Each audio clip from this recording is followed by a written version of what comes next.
వెళ్ళిట్రాని మిత్రు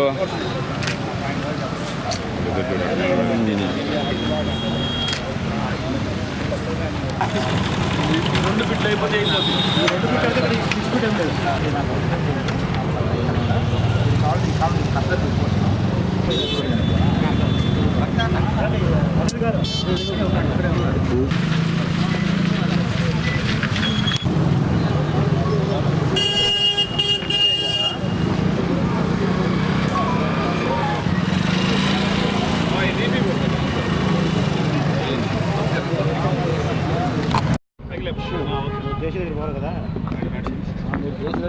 అందరికీ నమస్కారం. ఈరోజు నెల్లూరు నగరపాలక సంస్థ పరిధిలో ఏదైతే ప్రధానంగా పోతున్నటువంటి కాలువలు, గతంలో ఎప్పుడు వరదలు వచ్చినా తుఫాను వచ్చినా నెల్లూరు నగరం కొన్ని ప్రాంతాల్లో అయితే 1వ అంతస్తు వరకు మునిగిపోయిన పరిస్థితి ఉందో, ఇదంతా కూడా దృష్టిలో పెట్టుకొని గౌరవ మంత్రివర్యులు డాక్టర్ పొంగూరు నారాయణ సార్ గారు ముఖ్యమంత్రి గారితో మాట్లాడి ప్రత్యేకించి 50 కోట్ల రూపాయల నిధులు తీసుకొచ్చి నెల్లూరు నగరం గుండా ప్రవహించే 12 కాలువలు కంప్లీట్గా పుడికి తీసి ఎక్కడా కూడా నీటికి అవరోధాలు లేకుండా నీరు పోయేదానికి పక్కాగా డ్రైన్స్ నిర్మాణానికి శ్రీకారం చుట్టడం జరిగింది.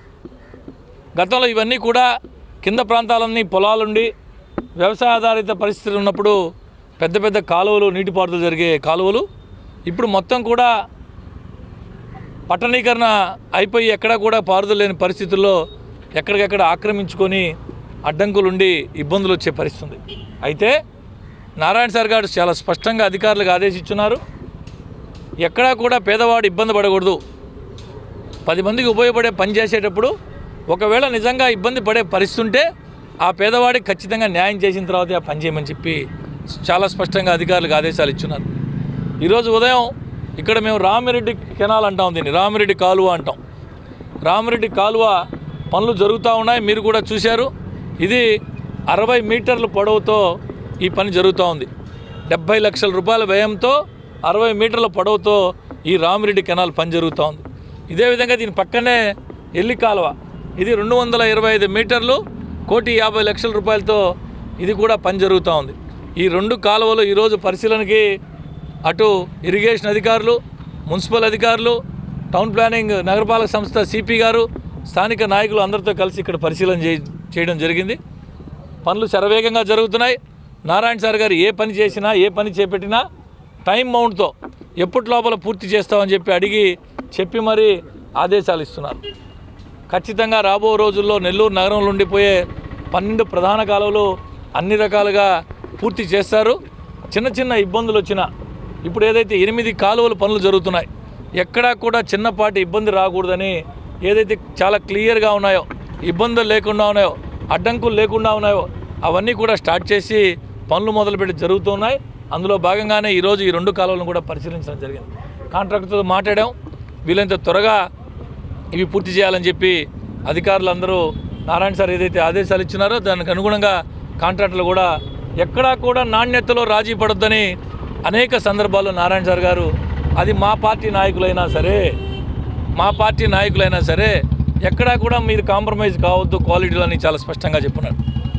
ఇకపోతే నిన్నటి రోజున నెల్లూరు నగర YSR Congress party incharge MLC Chandrasekhar Reddy గారు ఇదే ప్రాంతంకి వచ్చి జస్ట్ కూతవేటు దూరంలో పొట్టి శ్రీరాములు బొమ్మ దగ్గర ఏదైతే పాఠశాల, బాలికోన్నత పాఠశాల, నెల్లూరు నగరం మొత్తం మీద ఉండేది 2 బాలికోన్నత పాఠశాలలు. ఒకటి మూలాపేటలో ఉన్నటువంటి ప్రభుత్వ బాలికోన్నత పాఠశాల, రెండోది స్టౌన్స్పేటలో ఉన్న బీవీఎస్ గర్ల్స్ హై స్కూల్. ఇక్కడ 15 కోట్ల రూపాయలతో డిఎస్ఆర్ కంపెనీ గతంలో ఏదైతే మూలాపేట ప్రాంతంలో నివసించి ఈరోజు హైదరాబాద్లో సెటిల్ అయ్యి పెద్ద స్థాయిలో నిర్మాణ సంస్థగా పేరొందినటువంటి డిఎస్ఆర్ సంస్థతో స్వయంగా నారాయణ సార్ మాట్లాడి 15 కోట్ల రూపాయలతో ఆ స్కూల్ నిర్మాణం చేసి అత్యాధునిక అంతర్జాతీయ ప్రమాణాలతో రెడీ చేస్తుంటే ఆ స్కూలు ప్రహరీ గోడ ముందు ఇబ్బందికరంగా ఉన్నటువంటి కొన్ని బంకులు వారితో మాట్లాడిన తర్వాతే తీమని చెప్పారు. వారితో స్థానిక కార్పొరేటర్గా నగర మేయర్గా కాకుండా అక్కడ పుట్టి పెరిగినటువంటి వ్యక్తిగా పాపం చంద్రశేఖర్ రెడ్డి గారి గురించి ఈ ప్రాంతానికి ఏం తెలుసో నాకు తెలీదు. నేను ఇక్కడ పుట్టి పెరిగా, అక్కడే నిత్యం ప్రతిరోజు ఉండేవాడిని. అందరికంటే ఎక్కువ నాకు బాధ్యత ఉంది, వారికి న్యాయం చేయాల్సిన బాధ్యత. నేను వాళ్ళకి చెప్పాను చాలా స్పష్టంగా. అన్నీ తీసి రెడీ అయిన తర్వాత మరీ నారాయణ సార్తో మాట్లాడి మీకు కావాల్సిన న్యాయం చేస్తానని చెప్పి కూడా చెప్పా. అయితే నిన్న ఆయన వచ్చి మేము బాధితుల తరపున పోరాటం చేస్తాం,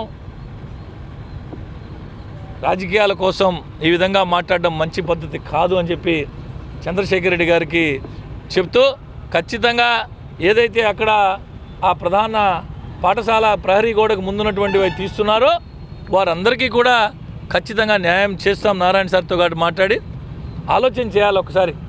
10వ తరగతి విద్యార్థినులు పాఠశాలకు పోయే స్కూల్ అది. ఆ ప్రాంతాల్లో ఇక్కడే కాకుండా ఈ మధ్య కాలంలో మనం అనేక పత్రికల్లో అనేక ఛానల్స్ చూస్తున్నాం. అసాంఘిక కార్యక్రమాలు పాఠశాల పరిసర ప్రాంతాల్లో ఎట్టి పరిస్థితుల్లో ఉపేక్షించకూడదని గౌరవ హైకోర్టు దగ్గర నుంచి గౌరవ ముఖ్యమంత్రి దగ్గర నుంచి ప్రతి ఒక్క పార్టీలకు అతీతంగా ప్రతి ఒక్క ప్రజాప్రతినిధి కూడా మాట్లాడే పరిస్థితిలో మరి చంద్రశేఖర్ రెడ్డి గారు వచ్చి, అయ్యా చంద్రశేఖర్ రెడ్డి గారు మీకు చాలా కళాశాలలు ఉన్నాయి, నీ కళాశాల ముందు వచ్చి నేను బొంకు పెట్టిస్తే నువ్వు ఒప్పుకుంటావా? నువ్వు ఒప్పుకుంటా అని చెప్పు, రేపు ఉదయం నేను పెట్టిస్తాను నీ అన్ని కళాశాల ముందు 4 బొంకులు ప్రతి కళాశాల ముందు పెట్టిస్తా, ఒప్పుకుంటావా అని అడుగుతున్నా.